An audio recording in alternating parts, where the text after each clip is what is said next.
Bueno, pues empezamos con el capítulo 3, la sección que vamos a ver hoy. Creo que no vamos a llegar más del 8, ¿vale?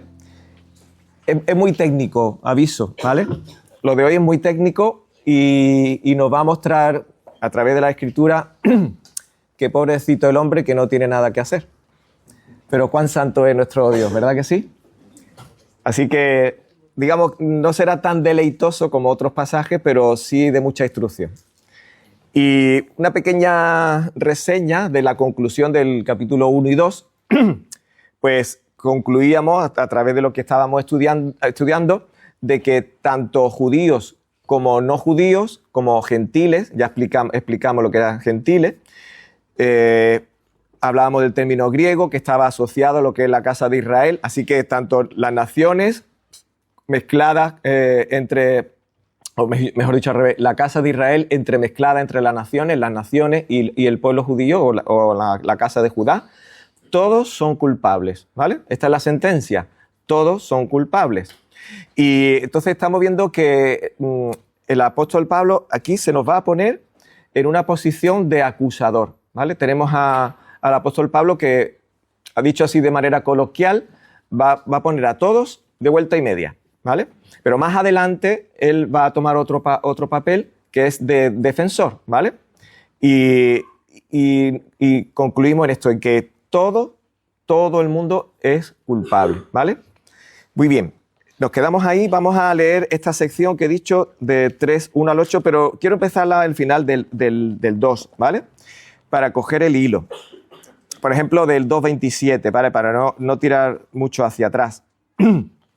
Que dice así: y si el que es físicamente incircunciso guarda la ley, ¿no te juzgará a ti que aunque tienes la letra de la ley y eres circuncidado, eres transgresor de la ley? Porque no es judío el que lo es exteriormente, ni la circuncisión es la externa en la carne, sino que es judío el que lo es interiormente, y la circuncisión es la del corazón, por el espíritu, no por la letra, la alabanza del cual no procede de los hombres, sino de Dios. ¿Cuál es entonces la ventaja del judío? ¿O cuál el beneficio de la circuncisión? Podríamos esperar la respuesta: ninguna, pero no dice eso. Versículo 3.2. Grande en todo sentido. En primer lugar, porque a ellos les han sido confiados, aquí dice en esta versión, los oráculos de Dios. Ya hablaremos de eso. Entonces, ¿qué? Si algunos fueron infieles, ¿acaso su infidelidad anulará la fidelidad de Dios? De ningún modo. Antes bien, sea hallado Dios veraz, aunque todo hombre sea hallado mentiroso, como está escrito, para que seas justificado en tus palabras y venzas cuando seas juzgado. Y si nuestra injusticia hace resaltar la justicia de Dios, ¿qué diremos? ¿Acaso es injusto el Dios que expresa, aquí dice, su ira? Hablo en términos humanos. De ningún modo, pues de otra manera, ¿cómo juzgaría Dios al mundo? Pero si por mi mentira la verdad de Dios abundó para su gloria, ¿por qué también soy yo aún juzgado como pecador? ¿Y por qué no decir, como se nos calumnia y como algunos afirman que nosotros decimos, hagamos el mal para que venga el bien? La condenación de los tales es justa. Y ahí paramos. Hemos leído estos dos versículos que, claro, nos pregunta o hace esta pregunta el apóstol Pablo. Entonces, ¿cuál es la ventaja del judío? ¿Cuál es el beneficio de la circuncisión? Cuando leemos la palabra circuncisión no está hablando del hecho físico de la circuncisión, sino del grupo, ¿vale?, en el que está englobado la circuncisión, que serían los judíos, ¿vale? Es una manera de expresar el pueblo judío, por decirlo de alguna manera. Circuncisión, ahí no está hablando de la cuestión de la circuncisión en sí, sino a quién representa. Entonces está preguntando esto. Entonces, ¿la ventaja del judío cuál es? ¿O el beneficio de la circuncisión cuál es? La respuesta contra el pronóstico de lo que hemos estado viendo de esa sentencia que hemos visto al final del 2, pues dice, pues grande en todo sentido. En primer lugar, porque a ellos les han sido confiados, la versión de Reina Valera dice la palabra de Dios, en otras dice los dichos de Dios, en otra dice los preceptos de Dios, en esta dice los oráculos de Dios. Muy bien. Entonces, pues claro, parece un contrasentido si lo ha puesto que son unos falsos, que son unos hipócritas, que no tienen nada que aportar, que dicen una cosa pero luego hacen otra. Vaya colectivo, ¿no? Hay que quitarlos de en medio, ¿no? Y sin embargo, el apóstol Pablo afirma, pues sí, que hay un gran beneficio. El beneficio es que ellos han recibido, la palabra que utiliza aquí no es logos, que sabemos que se traduce por palabra, sino logion. Logion ya estamos viendo que es un derivado de logos, ¿no? Entonces esa palabra logion se puede traducir por lo que he dicho antes, pues los preceptos de Dios, los dichos de Dios. No está englobando así a lo que es la totalidad de la palabra, pero sí es cuando Dios se expresa, ¿no? Recordamos cuando el Señor, cuando se iba al sacerdote y echaba el Urín y el Tumín, y Dios en ciertos momentos se expresaba, ¿vale? Pues eso era el logion, ¿vale? Eso eran las frases que el Señor, cuando el Señor hablaba, ¿no? Entonces está hablando de que como representación de lo que es la palabra de Dios, pues utiliza la palabra logion, pero al fin y al cabo ellos han recibido el testimonio de lo que Dios dice, ¿vale? De lo que Dios quiere expresar. Entonces, esto nos habla de que realmente a ellos Dios le había confiado esto. Luego, ellos tuvieron una responsabilidad. Sabemos por la historia, y ya lo hemos comunicado, ya lo hemos estado estudiando, que ellos tergiversaron mucho de la palabra que habían recibido del Señor, en el sentido que añadieron mucho y a la vez cambiaron algunas cosas, ¿no? Luego quiere decir que aunque ellos habían recibido la palabra, también habían cambiado alguna cosa, pero lo que sí la palabra nos dice a través de las Escrituras, que el Señor siempre se conservó un remanente fiel, ¿vale? Y eso lo podemos ver a lo largo de la Escritura. Y el Señor ha sido celoso de guardar sus Escrituras, ¿vale? Entonces, y eso fue dentro del colectivo judío. ¿Por qué? Porque la casa de Israel, como ya hemos dicho en tantas ocasiones, había sido dispersada. A partir del siglo VIII a.C., ya fue dispersada. Ya solamente quedaba el reino del sur, la casa de Judá. Y ellos conservaron, cuidaron. Entonces, ellos son los que son, digamos, tenían la custodia, ¿no? Por lo tanto, si alguien estaba pensando, bueno, pues como estos judíos que lo ha puesto de vuelta y media al final del capítulo 2, esto hay que quitarlo del medio, ¿no? Entonces viene el apóstol Pablo y ahora nos dice que no, que ellos tienen una gran ventaja, ¿no? Entonces a mí me hace pensar que realmente Dios pone a cada uno en su sitio. Los judíos, hay muchas cosas que recriminarle, pero ellos eran depositarios de la palabra y ellos, el remanente fiel, fueron cuidadores de la palabra que habíamos recibido o que se había recibido, ¿no? Por otro lado, hay muchos de la Casa del Norte dispersados, pero sin embargo, como hemos visto al final del 2, ellos están obedeciendo y buscando de obedecer la palabra de Dios. Entonces, todos, digamos, en cierto modo, están siendo colocados en la misma medida. Ni todos pueden destacar por una cosa, ni pueden disminuirse por otra, ¿no? Eso también me hace pensar, pues que, como vemos a través de los medios, y volviendo un poco a la idea de que los judíos fueron los que recibieron los preceptos de Dios,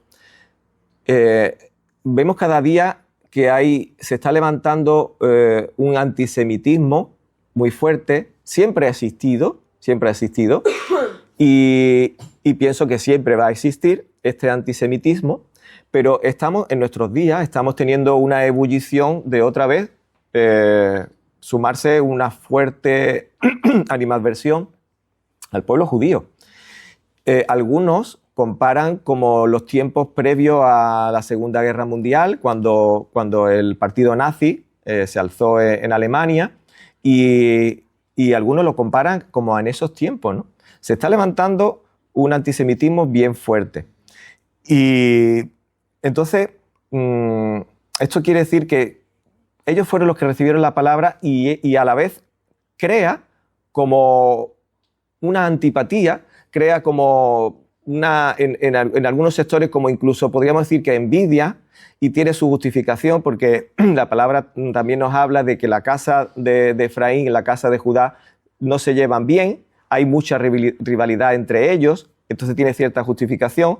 Entonces, pero dentro de, vamos, justificación no sería la palabra, cierta explicación, más que justificación no se puede justificar, pero sí se explica, ¿verdad?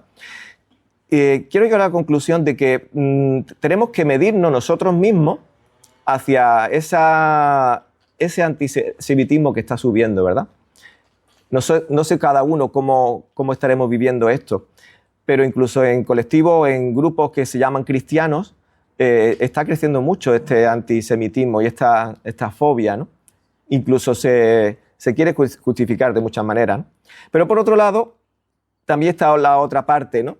Es cuando se crea una pasión por lo judío porque sí, ¿vale? Hay grupos que abrazan la Torá y entonces, pues, al abrazar la Torá, pues todo lo judío, todo lo que es judío es lo que vale y ya otra cosa no vale, ¿no? Entonces, tenemos que aprender a ser equilibrados, ¿no? Esto es como una especie de kick-cut, pero creo que es oportuno. Entonces, tenemos que aprender a ser equilibrados, buscar al fin y al cabo las fuentes, ¿no? Lo que la palabra misma nos enseña, ¿no? Pero volviendo a lo que estamos hablando, al tema que estamos tratando, el apóstol Pablo está poniendo en su lugar también a los judíos, ¿vale? Ellos son depositarios de los logion, ¿vale? Estas declaraciones, lo que el Señor ha manifestado. Sigue diciendo el versículo 3 y 4, entonces, ¿qué? Si algunos fueron infieles, ¿acaso su infidelidad anulará la fidelidad de Dios? Respuesta, de ningún modo. Antes bien, se ha hallado Dios veraz, aunque todo hombre se ha hallado mentiroso, como está escrito, para que seas justificado en tus palabras y venzas cuando seas juzgado. Bueno, vamos a ver un poco qué está queriendo decir aquí el apóstol, ¿no? Como sabemos, pues hoy día hay un porcentaje muy alto de judíos que no creen en Dios, ¿vale? Aunque se llaman judíos, se consideran de raza judía, pero ellos no creen en Dios. Y dentro de los que sí creen en Dios, un porcentaje muy, muy bajo creen en Yeshua, creen que Yeshua es el Mesías, ¿vale? Un porcentaje muy bajo. Pero en el tiempo que se está escribiendo esta carta, no era tanto así. Tenemos que entender de que muchos judíos sí creyeron, ¿vale? Solo que los gobernantes, ellos no creyeron, ¿vale? Entonces, eso ya también lo hemos comentado en los capítulos anteriores, pero tenemos que aseverar y que afirmar de que en el primer siglo muchos sí creyeron. Pero claro, digamos, los dirigentes del pueblo despreciaron a aquel Mesías, a este Mesías que había venido, porque también estaba anunciado, lo despreciaron. Entonces, está hablando de ellos, ¿no? Entonces dice, su incredulidad o infidelidad, la de estos judíos, ¿habrá hecho nula la fidelidad de Dios? Y dice la respuesta, de ninguna manera, en absoluto. Y entonces lo argumenta con la palabra escrita, ¿vale? El apóstol Pablo se va a un salmo que ahora vamos a citar. Fijaros que el apóstol Pablo contesta con la palabra escrita. Y esto nos hace pensar de que cuando nosotros argumentamos algo y explicamos algo, tenemos que venir a la fuente, tenemos que venir a la palabra que está escrita. Podemos dar una opinión, si se nos pregunta, podemos tener una opinión, pero es nuestra opinión. Pero cuando nosotros queremos categorizar algo, cuando tenemos que afirmar algo, enseñar algo o incluso refutar algo, pues tenemos que venir a la palabra. Y esto es lo que está expresando aquí el apóstol. Entonces se viene a este salmo que vamos a citar. Pero volviendo a eso, tenemos que tener mucho cuidado porque algunas veces a lo mejor hablamos de cosas que dice la palabra, pero porque la hemos entendido así, pero no lo estamos explicando con la propia palabra. Hay un hermanito que queremos mucho y él siempre dice, la palabra lo dice, y te viene y dice, aquí lo dice la palabra, ¿no? Creo que debemos ser celosos con la palabra. Dicho esto, ahora vamos a citar esta palabra que está diciendo el apóstol Pablo de este trocito del Salmo, es el Salmo 51, ¿vale? Del Salmo 51, 4, pero lo vamos a leer desde el versículo 1, porque otra cosa que también es importante cuando vemos una cita dentro de la palabra que cita de otro lugar de la palabra escrita, pues hay que ver el contexto, porque si no vemos el contexto, pues podemos sacarlo de contexto. Salmo 51, del 1, versículo 1 al versículo 4. Recordamos el contexto del Salmo 51. Si leemos el preámbulo, ya nos cuenta el contexto. Dice, para el director del coro, Salmo de David, lo escribe David, cuando después que se llegó a Betsabé, el profeta Natán lo visitó, ¿vale? Sabemos que David, el rey David, tuvo una caída con Betsabé, adulteró con ella, luego consiguió que su marido muriese en la guerra, Urías Eteo. El profeta Natán lo confronta hasta que él se da cuenta de que a quien estaba haciendo alusión con esa pequeña parábola o ilustración era a él mismo, ¿no? Entonces él se quebranta delante del Señor y en su arrepentimiento escribe este salmo, ¿vale? Luego es un salmo de arrepentimiento. Y por eso tenemos que ver, aunque sea el contexto inmediato. La cita del apóstol Pablo está en el versículo 4, pero leemos desde el versículo 1 de Salmo 51, que dice, «Ten piedad de mí, oh Dios, conforme a tu misericordia, conforme a lo inmenso de tu compasión.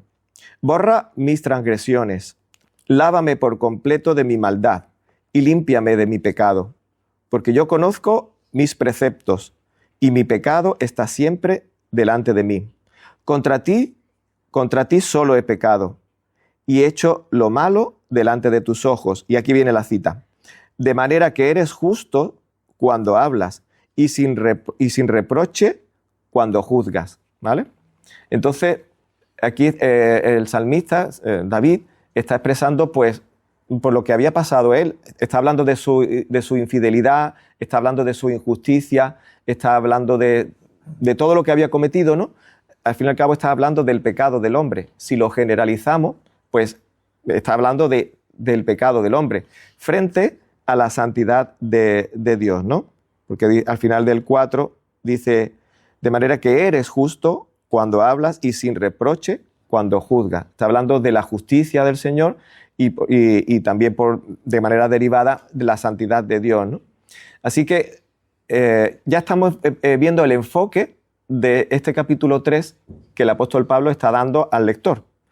El enfoque que está dando es, hemos dicho que en los capítulos 1 y 2 todo el mundo es culpable, y ahora está explicando a través de las Escrituras, como debe ser, cómo te muestra que realmente el hombre es culpable, ¿no?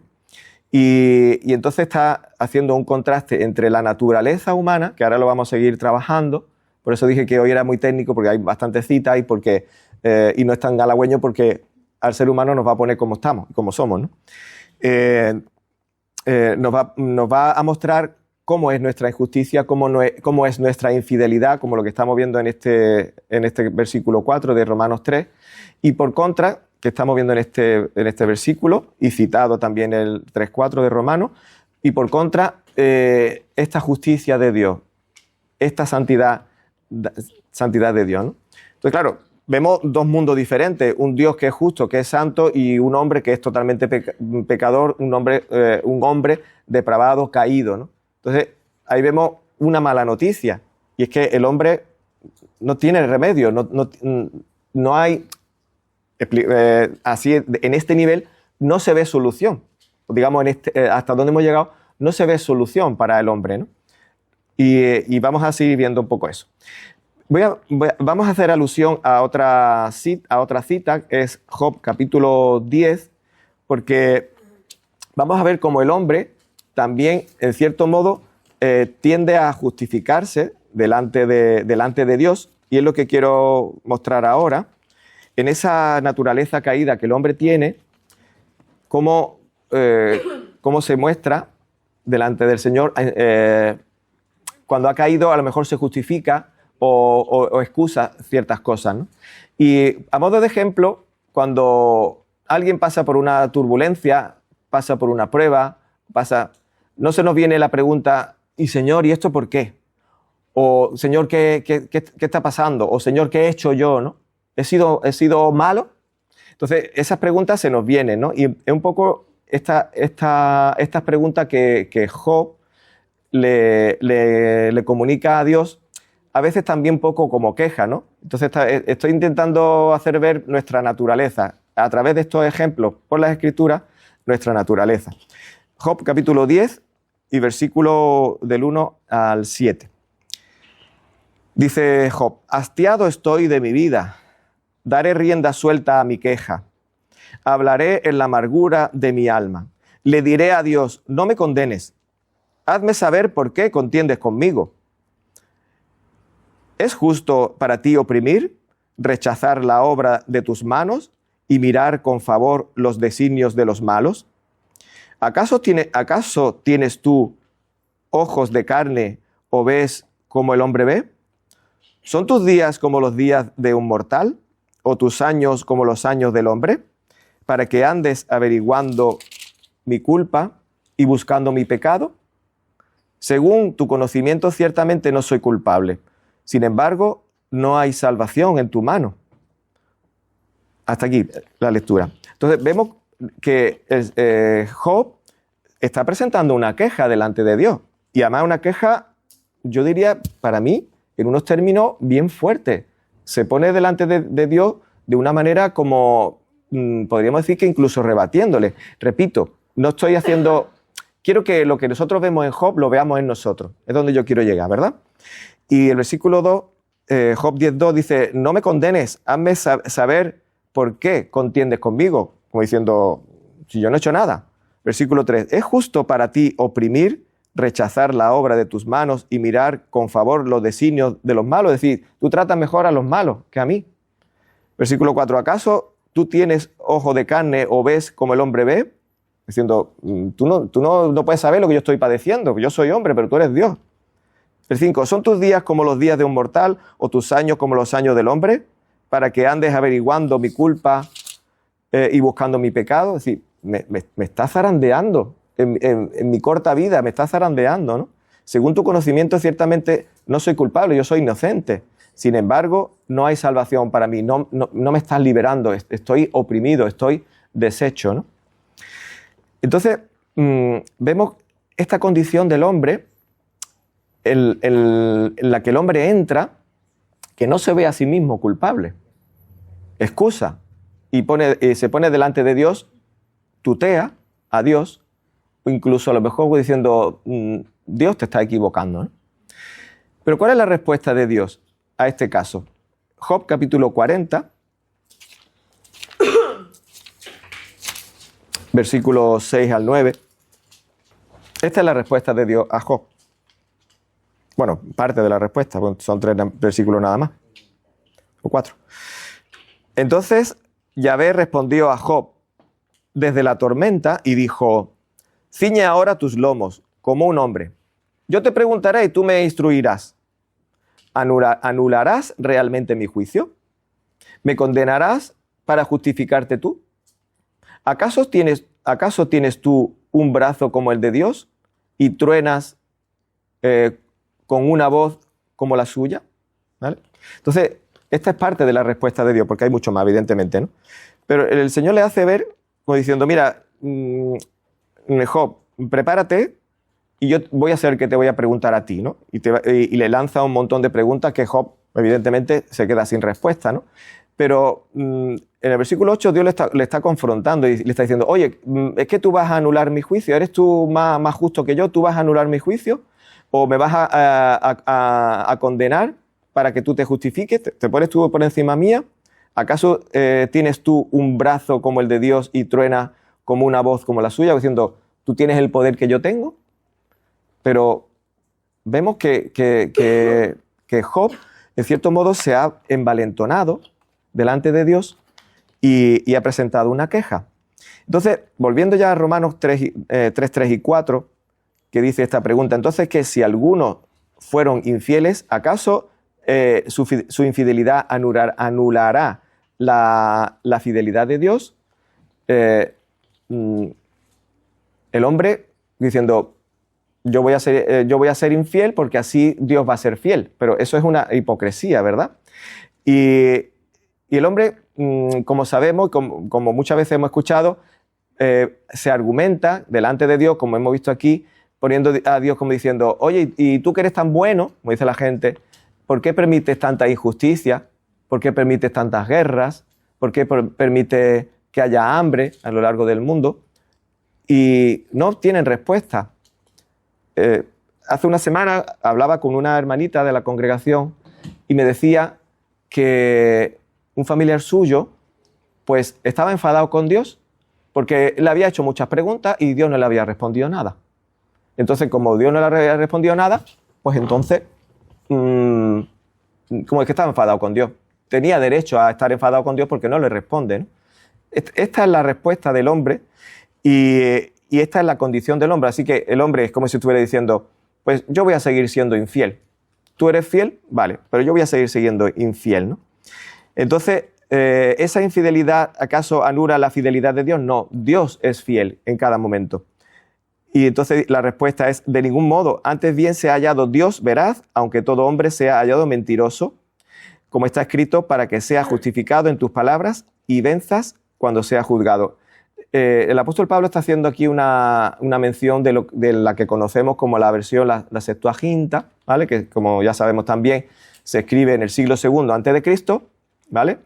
En lengua griega para comprensión de los que habían sido dispersados. Y entonces, leído en esta versión, pues coincide más con lo que está escrito aquí, porque dice, porque mi injusticia, está hablando del Salmo 51.4, en la versión Septuaginta, que dice, porque mi injusticia yo conozco, y mi pecado delante de mí está siempre. A ti solo he pecado, y lo malo delante de ti he hecho. Y ahora dice, para que se te justifique en tus palabras, y venzas cuando se te juzgue. Es decir, parece que si alguien se atreviera a juzgar a Dios, siempre Dios va a salir vencedor y siempre Dios va a salir infalible, por decirlo de alguna manera, ¿no? Entonces, al final llegamos a la conclusión, que es la conclusión que el apóstol Pablo nos está diciendo. El hombre cae, la justicia de Dios está por encima, el Dios justo está por encima, y si nos atreviésemos o pudiera ser posible emitir un juicio o hacer un juicio contra Dios, Él siempre va a salir libre, va a salir inocente, ¿vale? Entonces por eso dice, se ha hallado todo hombre mentiroso y Dios se ha hallado veraz, ¿verdad? Delante de Dios no hay posibilidad de excusarse, delante de Dios ni siquiera de igualarse, como parece que intenta Job, pero repito, ese Job es una figura de nosotros, de cada ser humano. Por lo tanto, el apóstol Pablo nos está llevando a esta situación en la que el hombre se presenta en diferentes maneras, expresa de diferentes formas, pero siempre dice lo mismo. Yo puedo justificarme, yo puedo salir indemne del juicio y a lo mejor tú es que no estás actuando bien. Podría ser, ¿no? Es lo que el hombre está pensando, ¿no? Así que, concluyendo en esta parte, todo hombre sea mentiroso, todo hombre es culpable, no hay ninguno que se libre y Dios es libre, digamos, en ese supuesto juicio, en esa sentencia, ¿no? Versículo 5, 3.5 de Romanos dice, y si nuestra injusticia hace resaltar la justicia de Dios, ¿qué diremos? ¿Acaso es injusto el Dios que expresa su castigo, dice en la Reina Valera, que dice su ira? Y dice, hablo en términos humanos. Entonces es como si el hombre estuviera diciendo, oye, si tú me creaste así de caído y de malo, ¿cómo osas tú condenarme? Si yo soy así de malo porque tú me has hecho así. Pero sabemos que eso no es real, ¿vale? Por eso el apóstol Pablo dice aquí, oye, que estoy hablando como si fuera un hombre, ¿vale? No lo estoy diciendo yo, es como el razonamiento de hombre. Así que la respuesta dice, de ningún modo. Pues de otra manera, ¿cómo juzgaría Dios al mundo? Así que lo que tenemos que afirmar es que Dios no ha creado malos, no ha creado caídos al hombre, al ser humano o a la humanidad. Lo leo, no lo busquéis, Eclesiastés 7:29 dice, he aquí, solamente esto he hallado, que Dios hizo al hombre recto, pero ellos buscaron muchas perversidades, ¿vale? Entonces, Dios ha hecho al hombre recto, pero el hombre, ¿qué pasa? Que al final, en su forma de ser, busca las perversidades. Y eso también lo hemos visto en el capítulo 1, ¿verdad? Capítulo 1, del 18 al 32, ese decaimiento, ¿no? Esa caída, ¿no? Así que nos recuerda a esto, ¿no? Y el hombre se va desligando de Dios porque dice, bueno, tú por tu lado y yo por el mío. Se va olvidando de su origen, de su padre, porque recordemos que la palabra padre significa origen, ¿no? Así que el hombre es pecador, pero no porque Dios le haya hecho pecador, sino porque tiene su naturaleza que le hace pecar, ¿no? Y esta frase me gustó, se la escuché a alguien que dice, no me hace pecador el hecho de que yo peque, sino porque yo soy pecador, mi naturaleza es pecaminosa, entonces peco, ¿vale? Entonces, porque es mi naturaleza caída, que no cuando fui creado, sino esa naturaleza caída es la que me lleva a pecar, ¿vale? Eso es lo que la palabra de Dios nos enseña. Vamos a atestiguarlo. Hemos dicho que siempre con la palabra por delante, ¿verdad? Pues Génesis capítulo 4 y versículo 1 al 8. Esto ya lo hemos citado otras veces, pero es que aquí tenemos una representación muy gráfica de los primeros pecados que se mencionan. Yo diría el segundo, porque si el primero fue desobedecer comiendo del fruto, después no se ha visto otro pecado que lo que vamos a ver ahora aquí. Ya hicimos alusión a esto en otro momento y volvemos a leerlo. Génesis 4 del 1 al 8, que dice, y el hombre conoció a Eva, su mujer, y ella concibió y dio a luz a Caín, que significa adquirido. Y dijo, he adquirido varón con la ayuda de Yahvé. Después dio a luz a su hermano Abel. Y Abel fue pastor de ovejas y Caín fue labrador de la tierra. Y aconteció que al transcurrir el tiempo, Caín trajo a Yahvé una ofrenda del fruto de la tierra. También Abel, por su parte, trajo de los primogénitos de sus ovejas y de la grosura de los mismos. Y Yahvé miró con agrado a Abel y a su ofrenda. Pero a Caín y a su ofrenda no miró con agrado. Y Caín se enojó mucho y su semblante se demudó. Entonces Yahvé dijo a Caín, ¿por qué estás enojado y por qué se ha demudado tu semblante? Este versículo 7 es clave. Si haces bien, ¿no serás aceptado? Y si no haces bien, el pecado yace a la puerta y te codicia, pero tú debes dominarlo. Y Caín dijo a su hermano Abel, vayamos al campo. Y aconteció que cuando estaban en el campo, Caín se levantó contra su hermano Abel y lo mató. ¿Vale? Entonces, vemos que esa condición de la naturaleza caída lleva a esto, ¿no? Pero el Señor le está advirtiendo, antes de cometer el asesinato a Caín hacia Abel, le está advirtiendo y le dice, el pecado está a tu puerta y te está codiciando, ¿vale? Te está codiciando, pero tú debes dominarlo. Así que el Señor le estaba llamando a que dominase ese pecado, pero el pecado venció y Caín asesinó a su hermano. Y eso nos lleva y nos muestra que la naturaleza humana no tiene otra cosa que pecar, porque esa es su naturaleza. Y ellos cayeron, ¿no? Entonces, la concupiscencia del pecado, lo que podemos llamar también el deseo de pecar, es parte de nuestro ser y es parte de nuestra naturaleza. Y primero, nuestra naturaleza no quiere vencer ese deseo de pecar, como Caín. Pero es que, aparte, tampoco puede. Ni quiere, ni puede, ¿vale? Esa es la condición del hombre. Así que nos lleva a decir, es que no hay solución para el hombre.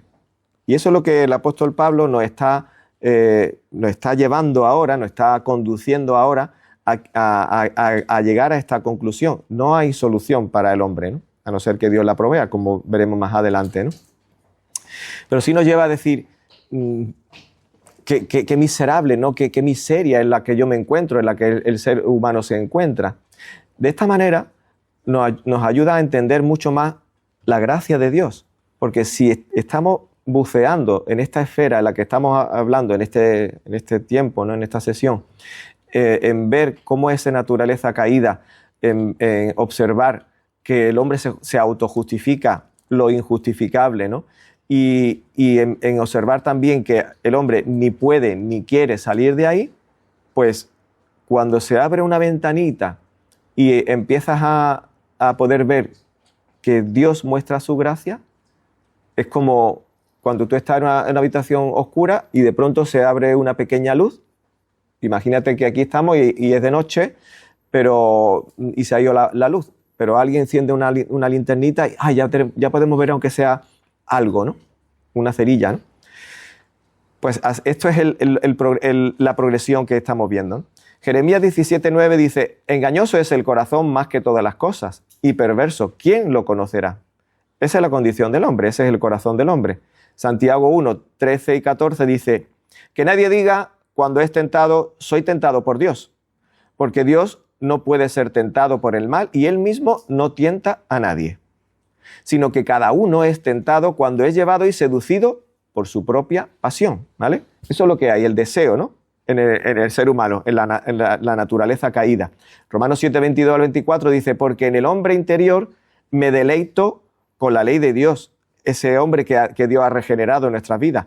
Pero veo otra ley en los miembros de mi cuerpo, que hace guerra contra la ley de mi mente y me hace prisionero de la ley del pecado que está en mis miembros. Miserable de mí, ¿quién, subrayo esta frase, esta palabra, quién me libertará de este cuerpo de muerte? Ya está hablando de que necesita a alguien. ¿Quién me podrá liberar? Efesios 4:22 dice: en cuanto a la pasada manera de vivir, despojaos del viejo hombre, porque ese está viciado, conforme a los deseos engañosos. Entonces, ya estamos abriendo un poco esa ventana, o estamos abriendo un poco esa linterna, le estamos dando intensidad, y ya estamos viendo un poco de más luz, ¿no? Pero lo que estamos resaltando ahora es esa condición del hombre viciado, corrompido, sin solución, prisionero, ¿vale? Ahí nos está llevando el apóstol Pablo. Volviendo a Romanos 3, versículo 7, sigue hablando ese hombre que está un poco poniéndose a la altura de Dios y dice: pero si por mi mentira la verdad de Dios abundó para su gloria, ¿por qué también soy aún juzgado como pecador?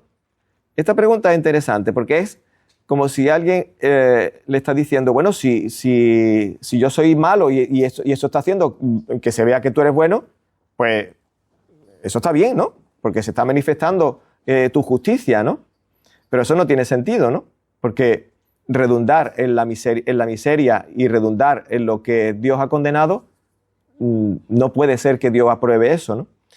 Se me ocurre este ejemplo. Es como si yo a alguien yo estoy oprimiendo a alguien, lo estoy maltratando, lo trato fatal, le hablo mal e incluso a veces le pego un empujón y esa persona siempre se está mostrando conmigo bondadoso, siempre está teniendo paciencia, siempre está teniendo misericordia.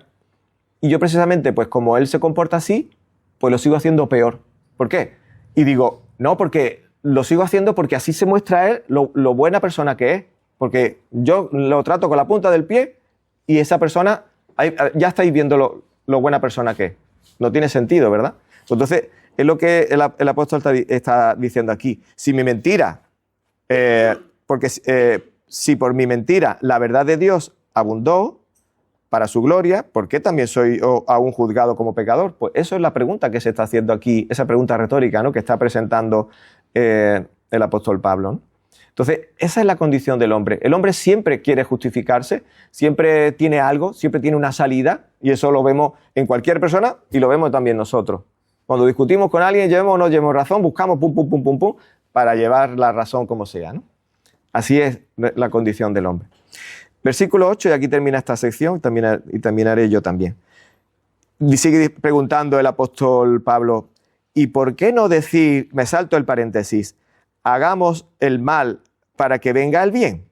Y entonces ahora dice, se nos está calumniando y algunos afirman que nosotros decimos esto. Es decir, como si alguien dijera, vamos a hacer el mal para que venga el bien. Vuelve a lo que ha dicho en el versículo 7. Entonces, él ya afirma la condenación de los tales, esa condenación es justa. Pero realmente al apóstol Pablo y con quienes él iba, se les calumniaba y se les decía precisamente eso, que ellos hacían eso. Y ahora lo vamos a ver un poco esto, ¿no? Vamos a ir un momentito a Hechos capítulo 21, del 17 al 24, porque esta alusión que él hace, también se nos dice a nosotros los que buscamos en la palabra del Señor de una manera integral. Así lo voy a decir, como ya sabéis que a mí me gusta decirlo. Hechos 21, 17 al 24. Entonces, dice, cuando llegamos a Jerusalén, los hermanos nos recibieron con regocijo. Y al día siguiente Pablo fue con nosotros a ver a Jacobo y todos los ancianos estaban presentes. Y después de saludarlos, comenzó a referirles una por una las cosas que Dios había hecho entre los gentiles, mediante su ministerio. Estaba contando cómo había ido todo. Y ellos, cuando lo oyeron, glorificaban a Dios y le dijeron, hermano, ya ves cuántos miles hay entre los judíos que han creído. Repito la palabra, miles, ¿vale? Algunos dicen que ya los que se convertían ya no eran cristianos, pero no eran judíos. Pues eran seguidores de Yeshua, podemos decir cristianos si queremos, pero eran judíos. ¿Cuántos miles? Y son celosos, exactamente. ¿Cuántos miles de judíos han creído? Y dice, y todos son celosos de la Torá, de la ley, ¿vale? O sea que eran seguidores de Yeshua, eran cristianos, pero eran celosos de la Torá, de la ley. Dice, y se les ha contado acerca de ti que enseñas a todos los judíos entre los gentiles, aquellos que viven en la dispersión, que se aparten de Moisés. Eso es lo que se le había llegado a ellos, diciéndoles que no circunciden a sus hijos ni observen, aquí dice en esta versión, las tradiciones, las enseñanzas. Entonces, ¿qué es lo que se debe hacer? Porque sin duda la multitud se reunirá, pues oirán que has venido. Por tanto, haz esto que te decimos. Tenemos 4 hombres que han hecho un voto. Tómalos y purifícate junto con ellos, y paga sus gastos, para que se rasuren su cabeza. Y todos sabrán que no hay nada cierto en lo que se les ha dicho acerca de ti, sino que tú también vives ordenadamente acatando la Torá, la ley, la instrucción, ¿vale? Entonces, vemos como había una confusión aquí en estos tiempos que se le achacaba a Pablo, que al fin y al cabo el resumen era esto: hacer cosas malas para que vengan bienes, Y entonces, entre lo que se le acusaba era que se olvidaran de lo que la instrucción de Dios enseña, la ley de Dios enseña. Y entonces él está, aquí hemos visto que ellos eran celosos de la ley, no solamente aquellos judíos que habían creído, sino también ellos mismos también eran cuidadosos, mejor dicho, de cumplir con lo que la palabra enseña, ¿no? Entonces, no podemos decir que, bueno, pues vamos a hacer, no puede decir el hombre, vamos a hacer muchas cosas malas pues para que resalte la bondad de Dios. Y ese era el rumor. Y si en aquella época, que estaba muy cercano en el tiempo, ya se había corrido esta calumnia, como aquí mismo dice, ¿no?, que algunos están calumniando, pues cuanto más de 2000 años después. Por eso, claro, cuando volvemos a lo que es la instrucción de Dios, pues se nos dice que no hemos salido del camino, no hemos salido de la gracia, y rápidamente se dice, Romanos 6:14, que no estamos bajo la ley, sino bajo la gracia, y es un versículo que se dice a mitad, que no se entiende bien, cuando habría que leerlo no del 6:14, sino por lo menos desde el versículo 12 hasta el versículo 15, que ya algún día llegaremos, y explicaremos. Entonces, terminando esta sección que estamos observando de este capítulo 3, del 1 al 8, hemos visto que, primero, de que todo hombre es culpable, de que el judío se le ha dicho un montón de cosas por las que hay que acusarle, pero sin embargo ellos son depositarios de lo que es los dichos de Dios, el logion de Dios, lo que Dios ha enseñado al hombre, ¿no? Y por otro lado, tenemos que ser equilibrados, y eso lleva a que hay personas que pueden pensar, bueno, pues voy a hacer las cosas mal para que se resalte más lo santo que es Dios. Falso, eso no puede ser. Sino que la Biblia nos dice, todo hombre sea mentiroso, pero Dios es veraz. La palabra de Dios y Dios mismo es veraz. No hay contradicción en Dios, no hay maldad en Dios, no hay injusticia en Dios, sino que en Dios está realmente lo que es la santidad, ¿no? Y por último, pues resaltar que el hombre siempre se quiere autojustificar, y por otro lado, la naturaleza del hombre es una naturaleza que no tiene solución por sí misma, que le agrada pecar y aparte no puede salir por sí mismo del pecado. En esta condición, hasta aquí en esta sección, se queda el hombre y no hay posibilidad de que el hombre salga de ahí por sí mismo, por sus propios medios. Hay una distancia demasiado grande para que el hombre se pueda acercar a Dios, ¿no? Y ahí terminamos esta sección, ya iremos viendo más detalles, pero sí pensar en eso, ¿no? Que tenemos que tener cuidado para que nuestro viejo hombre no salga adelante con sus formas de pensar, con sus formas de actuar, con sus formas de argumentar, sino que realmente dejemos que sea el nuevo hombre el que triunfe, que es a través del Espíritu que el Señor ha puesto en nosotros, su Santo Espíritu, que es Espíritu de santidad, para que cuidemos de andar conforme a lo que la palabra nos enseña, ¿no?